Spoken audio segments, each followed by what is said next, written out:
Well, some neighborhoods are still feeling the effects of this winter wallop. They certainly are. Chilekasi Adele is on the ground for us this morning, live in downtown Pittsburgh, with the efforts overnight to clear Pittsburgh streets. So, Chile, how are things looking?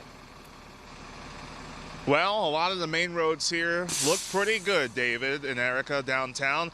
I can tell you, we saw a little bit earlier, before, I want to say 5 o'clock, there was a bobcat over there towards Market Square removing some snow back there. Why don't we take a look at the KDKA First Alert Mobile Weather Lab right now? This is from Garfield, kind of showing you some of the conditions over there on the roads right now. Our photojournalist Brian Smithmeyer in the car there. Mayor Corey O'Connor says the city has removed more than 10,000 tons of snow already. Of course, the work continues to clear more. The mayor says yesterday nearly 50 city trucks along with dozens of private contractors were working to clear snow.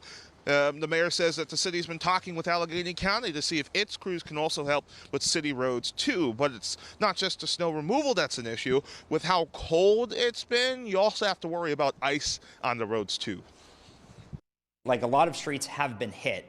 The problem is, with the freezing temperatures, we're hitting them and they're not going all the way to concrete, as you see on some of our main roads. So that's created a lot of issues, and I think that's where we're seeing a lot of ice build up, and we're trying to get those salted as quick as we can.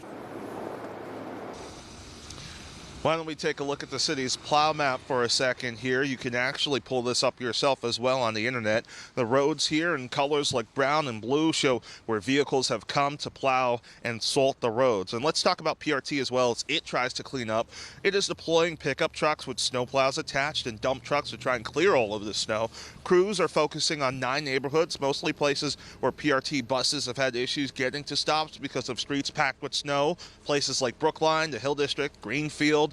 Today and tomorrow, if needed, crews will be trying to clear bus stops in the central business district. So downtown, PRT says it has already cleared snow with its busways. And this is really part of the effort to try and return to regular service for PRT as we mark 4 days now. We're beginning day 4 after this storm has hit, and there's still a lot of cleanup to go. David and Erica, it's yours. Yeah, Chile. We, of course, here at the station have heard from people who are frustrated over their streets. It's good to know the city is still out there trying to get it done. It's a very big job.